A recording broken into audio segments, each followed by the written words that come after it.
In the last few weeks, before I started up Gears Tactics to review, I had played through Gears 5 since I haven't quite gotten to it when it released last fall. Since it's been some time playing Gears of War 4, I felt familiarizing myself with the gameplay elements of Gears again would be good context of how the developers at Splash Damage and the Coalition would approach a tactics game take on the third-person shooter series. Thankfully, when I started up Gears Tactics and went through its opening levels, I didn't feel nearly the whiplash that I expected coming to it from Gears 5. While it took some time to adjust to the feel of playing a squad tactics game versus a third-person shooter, through and through, Gears Tactics is still very much a Gears game, just interpreted differently. All the familiar elements that fans would expect from the series would have been translated authentically into a new genre, and now it just makes me wonder, why didn't we get a strategy Gears of War game a lot sooner? The core campaign of Gears Tactics takes place over a decade before the events of the original Gears of War and follows the story of Gabe Diaz, who is the father of Gears 5's protagonist, Kate Diaz. After being enlisted by veteran COG soldier Sid Redburn, Gabe and Sid go on a mission to recruit Gears to hunt down Yukon, a locust scientist that would lead to the creation of the locust's most dangerous foes like the Brumach and the Corpser, while encountering other challenges and rising tension to try and save humanity.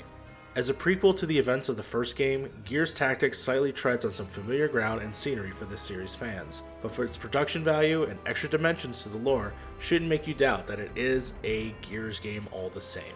Each mission starts and ends with excellently produced cutscenes that feel like they could be right at home in Gears 5, given Gabe's relationship with Kate. Longtime fans are in for some interesting connections and revelations. Though it may not be one of the series' deepest or most interesting stories, Gears Tactics still offers worthwhile moments that fans will want to experience for themselves. To put it in the simplest ways, Gears Tactics is essentially Gears of War meets XCOM, as its gameplay borrows from the mechanics that have made XCOM the household name in the squad-based tactics games.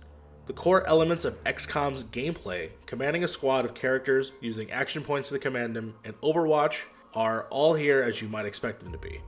While things might feel similar at first if you've played a XCOM game before, Gears Tactics takes the foundations of what works well in XCOM and layers its own elements to make it feel like a more distinct Gears of War experience. Make no mistake, even though Gears Tactics is in a completely different style of play from the core games, it still looks and feels like a Gears of War game in the right ways. All the small touches from the series are here. You can chainsaw locusts into a bloody mess, slide into cover, turn enemies into globs of meat with the mulcher, and kick tickers into a group of baddies of an explosive surprise.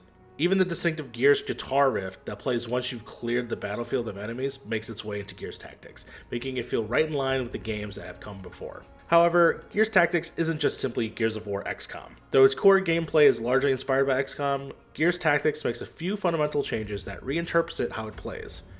By comparison, Gears Tactics is meant to feel like a much faster paced and action-driven experience, largely because each unit has 3 actions per turn compared to 2 in XCOM. This small but impactful change in Gears Tactics gives player a much larger degree of flexibility, as you can now move a unit, fire at an enemy, and use an ability or reload all in the same turn. Gears Tactics also frees players from the constraints of grid-based movement system, as you can move and place units wherever you see fit, with the distance they can move being governed by the amount of action points they have left. With so many areas offering cover for your characters to mount their defenses, the battlefield naturally sort of has a grid-like structure to begin with. It gives you some more agency of how you were when you were moving. One of XCOM's signature abilities, Overwatch, similarly has a neat overhaul in Gears Tactics by having players drag a cone into a section of the map to determine what area they will guard. It's a simple but effective implementation that not only easily shows players how far a unit's Overwatch will see an incoming enemy, but also affects its range and accuracy. Dragging the Overwatch cone out will increase its spread, but decrease its accuracy, while keeping it in range closer and less spread out from your characters will make it way more likely to deal greater damage to an approaching enemy. Though these larger overall changes are a big departure from the limitations that XCOM purposely imposed on players to increase tension, Gears Tactics doesn't let up in any way of the difficulty or challenge, including whether you decide to play with Iron Man mode enabled or not. But while Gears Tactics has changed up some of the rules of XCOM, what really sets it apart are the Gears-inspired gameplay touches that added extra depth and element to strong tactical gameplay foundation. The way that Splash Damage and the Coalition have integrated some of the Gears' most familiar elements are far more than just fan service, but actually have a vital role in the gameplay and can largely change your tactics. Executions especially are one of the best aspects of the series that Gears of War Tactics implements into a strategy game setting.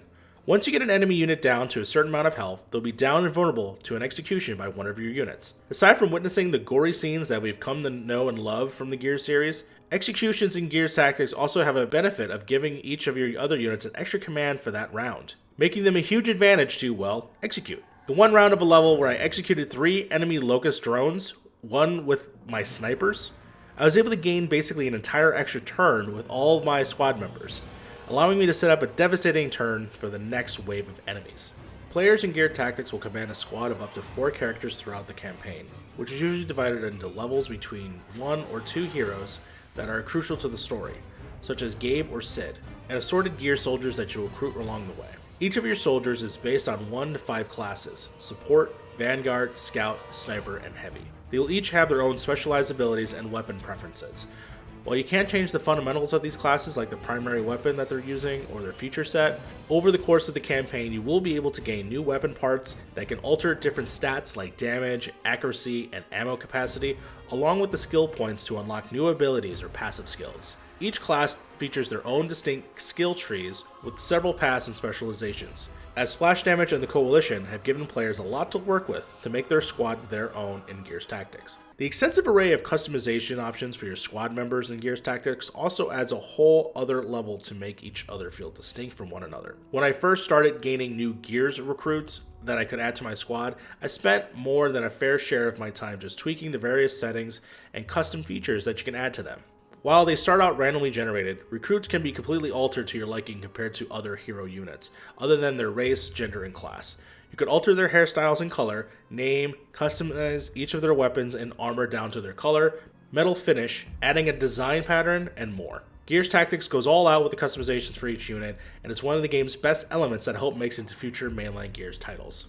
While taking your squad out into the battlefield, the core gameplay of Gears Tactics feels like the third-person shooter series that it inspires it. It revolves heavily around utilizing cover and staying aggressive against enemies, maybe even more so than the core Gears games. With the game being turn-based, players can really have to put a lot of consideration to where they move their units and how they are covered, as a unit placed in a poor cover or a bad position can easily be overwhelmed by an approaching enemy squad. While Gears Tactics might be challenging for those that may not play a ton of strategy games, even those that do, it's a flexible experience that prioritizes speed and action over hunkering down and playing too defensively. Like in the core Gears game, each locust enemy unit that you come against in Gears Tactics has their own unique way of being taken down that you'll have to utilize on the battlefield. At first you'll come up against units like drones and wretches that aren't a huge threat, but can overwhelm you by numbers.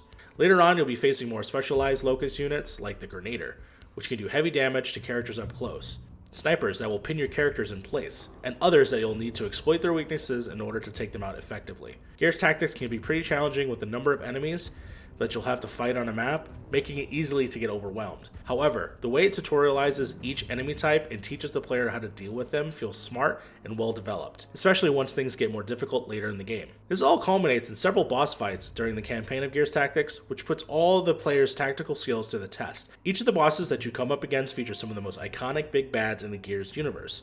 They're all thrilling to engage with it in their own ways, especially once you've figured out their attack patterns and weaknesses to take them down. The very first boss fight that you'll engage at the end of the first chapter has your squad going up a towering Brumac, equipped with homing missiles, chain guns, and a deadly stop attack if your characters get too close. While at first this fight feels like an overwhelming challenge, once I figured out the key strategies that I needed to employ, splitting up my squad members and keeping my distance, the Brumac fight became a thrill where everything I learned up to that point clicked into place. Gears Tactics at first feels like a straightforward premise that blends two incredibly popular franchises together. That shouldn't be mistaken for a lack of depth or fun. Despite playing in a completely different style compared to the core Gears series, Gears Tactics still feels remarkably in line with the rest of the series, and it is a thrilling, worthwhile experience that Gears fans and strategy game veterans will enjoy, while being completely accessible to newcomers. If you consider Gears a chocolate and XCOM as a peanut butter, Gears Tactics is how they meet. A combination of ingredients you'll likely have had before, but together, they just work so damn well.